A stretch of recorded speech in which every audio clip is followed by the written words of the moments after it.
எல்லோருக்கும் வணக்கம். வெயில் பார்த்தீங்களா எப்படி அடிக்குதுங்க. அதுக்கு நம்ம இப்போ கீரையெல்லாம் நிறைய சேர்த்துக்கிறணும். நல்ல சத்தான கீரைங்கள்லாம் நிறைய இருக்குது.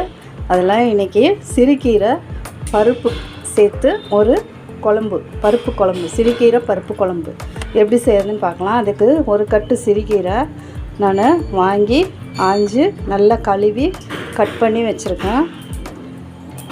பருப்பு ஒரு அரை கப்பு துவரம் பருப்பு வேக வச்சு வச்சுருக்கேன். அதுக்கு நம்ம தாளிக்கிறதுக்கு கடுகு குக்கரில் தான் நான் பண்ண போகிறேன். ஒரே ஒரு விசில் தான், சீக்கிரம் ஆகிடும்.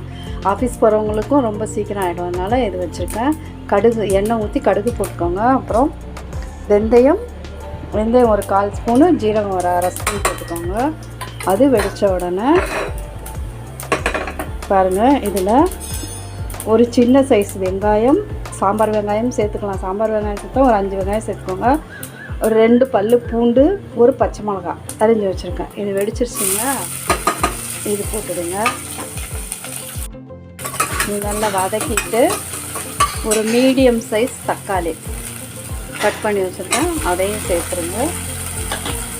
சேர்த்துட்டு அதையும் கொஞ்சம் நல்லா வதக்கிடுங்க. இது வதங்கின உடனே கீரை சேர்த்துக்கிறணும். தக்காளி இந்த ஸ்டேஜ் நல்லா கொஞ்சம் இந்த மாதிரி வதங்கினோடனே நான் ஒரு 1/4 ஸ்பூன், இந்த ஸ்பூனுங்க சின்ன ஸ்பூனில் ஒரு 1/4 ஸ்பூனு பெருங்காயம் போட்டிருக்கேன். பெருங்காயம் போட்டு நல்லா வதக்கிடுங்க. வதக்கியாச்சு. இப்போ உப்பு சேர்க்கக்கூடாது, கீரை சுருண்ட உடனே உப்பு சேர்க்கலாம். இப்போது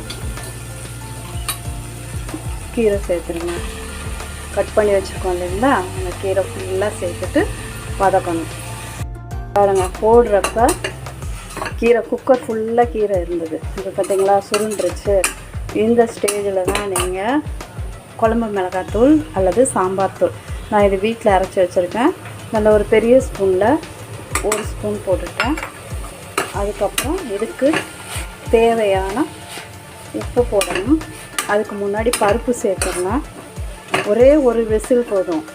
நல்லா கீரை தானே, வெந்துடும், பயப்பட வேண்டாம், நல்லா வெந்துடும். பாருங்கள், இதுவே நம்ம நல்லா பண்ணிடுவோம். அதுக்கப்புறம் இந்த வேக வச்ச பருப்பு இருக்குங்களா, இதையும் போட்டுருங்க. இப்போ உங்களுக்கு அளவு தெரியும் உப்பு எவ்வளோன்னு. நான் எங்கள் வீட்டுக்கு தேவையான அளவு உப்பு ஒரு அரை ஸ்பூன் போட்டிருக்கேன்.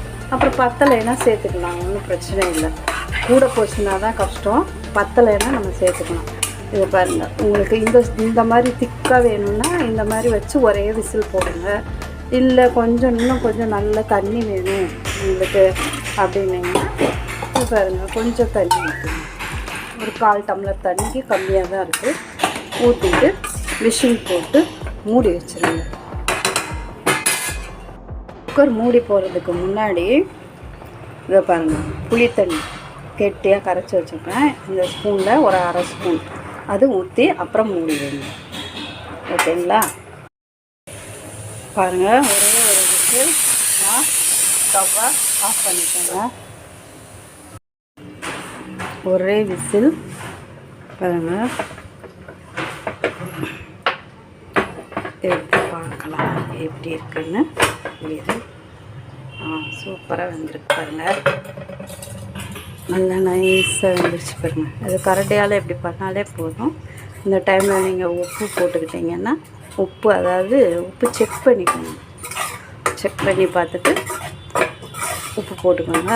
அவ்வளோதாங்க, ரெடி ஆகிடுச்சு சிறுகீரை கடையால், அதாவது குழம்பு. இதுக்கு சுவையாக சத்தாக வெயிலுக்கு ஏற்ற மாதிரி நல்ல ஒரு சிறுகீரை குழம்பு ரெடி ஆகிடுச்சு. இதை வச்சு ஊறுகாயோ அப்பளமோ தொட்டுட்டு சாப்பிட்டா வேறு எந்த சைடிஷும் வேணாம், செம்மையாக இருக்கும் பாருங்கள். என்ஜாய் பண்ணுங்கள். ஓகே, பாய்.